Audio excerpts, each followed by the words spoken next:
Hi guys! Meron naman tayong parcel na dumating at i-open natin.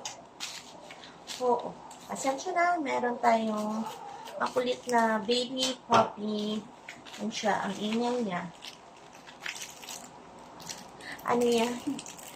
Ayan.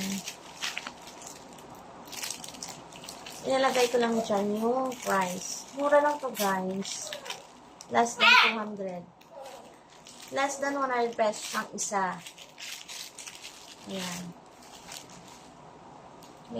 Magnetic eyelashes. Yan siya, magnetic eyelashes. Hindi ko pa, ito yung C, ito yung parang cat eye. Ayan.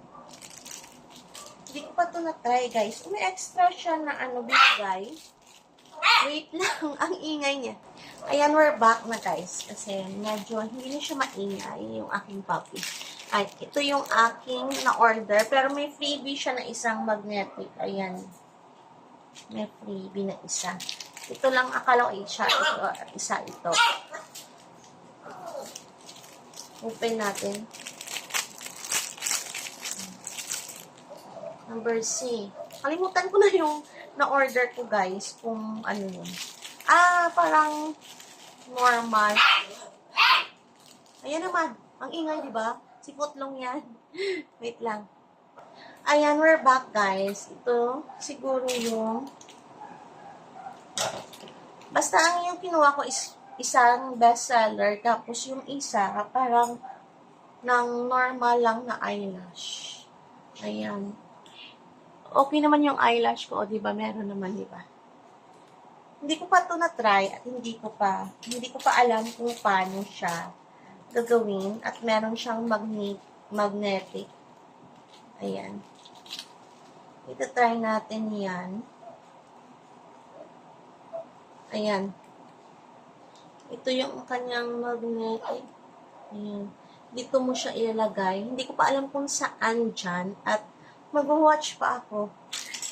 Kasi nang last pa ito na dumating. Kaya, dapat buksan ko na. At, ang hirap niyang open. Hindi ako marunong. Basta yan siya guys. Maggawa na lang ako ulit ng video para maglagay sa aking eyelashes.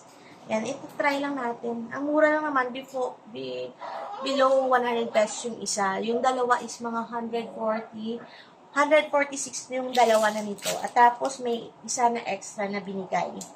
Ayan siya. Kaya, sulit na rin, diba? Pero matry natin kung okay ba o okay yung plaster. Yan. Ito naman yung magnetic. Kasi magnet daw. Tapos, waterproof daw ito. Yan. I-try natin yan. Pero hindi pa natin maalam kung okay ba siya. Ayan. Ayan, guys. That's all for now. Don't forget to like and subscribe to my channel. And please like, share, and comment. Thank you. Bye. God bless everyone. Bye.